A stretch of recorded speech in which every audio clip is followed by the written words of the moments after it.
Building a new loop is better than never throwing one at all. Hello, my name is Dalone Logan, and today I will be informing you about the rodeo event calf roping.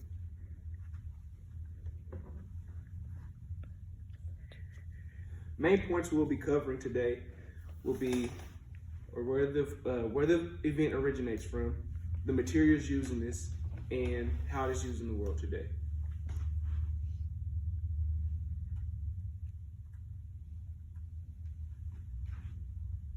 First, let's take a look at where the event originates from.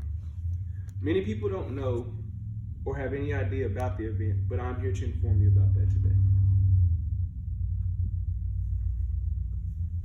According to RTPR.com, calf roping derives from an actual practice used by vaqueros and cowboy hands, requiring them to catch and restrain calves for medical purposes and for branding.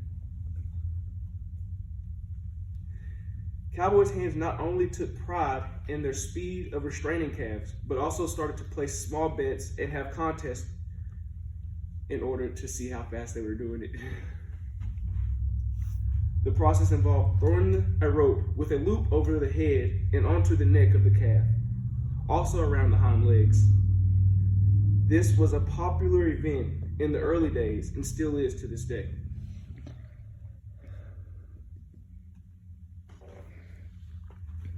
According to SilverSpurRodeo.com, when the West was still undeveloped and new, ranchers didn't have amenities and electric fences and modern medicine to combat with the new terrain. They mainly relied on their horses and their good sportsmanship in their hands. These things they did to tend to their animals in order to keep them safe and, I guess, to keep them from getting sick, you might as well say. We've covered the background of calf roping and where it originates. Now let's go check out the items used to participate in this event.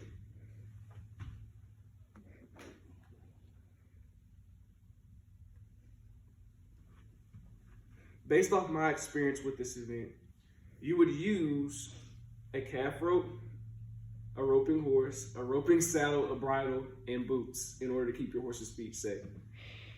Other materials needed would be a pigging string, headstall, horn knot, and a keeper in order to keep your rope attached to your saddle. Materials that can help improve your roping skills that are not much needed would be what they would call a jerk line, which makes your horse work rope a lot better to speed your time up and to make things go a lot faster, you might as well say. Now that we've covered the materials used, oh, by the way, here's the calf rope and the pigging string. And on this picture, it shows a bunch of the materials that you would need in order to do the event. Now that we've covered the materials, let's talk about the rodeo in the world today. Calf roping is still a big part of rodeo, but things have changed a little bit. It is now done in a narrower pen, which is called an arena, and the calf is released from a chute instead of in the open pastures. When the cowboy nods his head and the gate comes open, he then is released through a barrier strap, which tells him if he is going to get a penalty or if his time will be accurate. And I'll show you. Yes, I can get to it. Here's what shows it.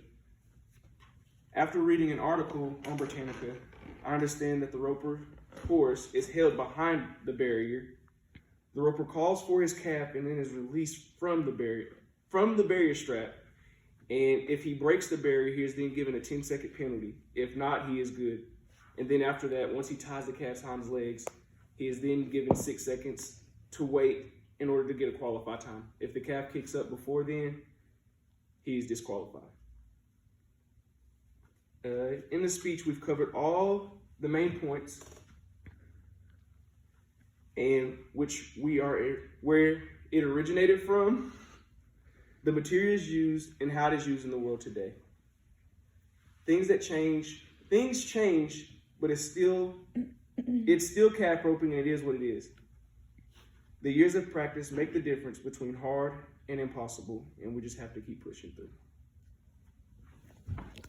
No way. Yeah, but Oh.